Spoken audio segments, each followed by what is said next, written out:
গত বছর ঠিক এই সময় একটি সিরিয়ালে, Bangla channel colours Bangla, paradise মন বলে একটি সিরিয়ালে আমি একটা সাধু বাবার চরিত্র করেছিলাম।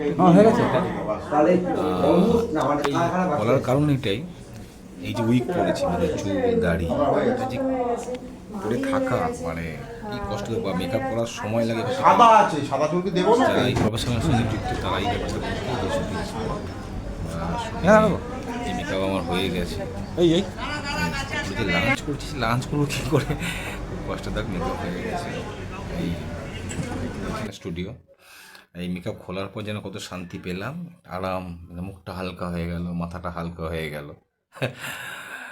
যাই হোক, এটা আপনারা শেয়ার করলাম। দেখতে পাচ্ছেন উইক লাগানো চলছে, ওই পুরো সম্পূর্ণ হল উইক লাগানো।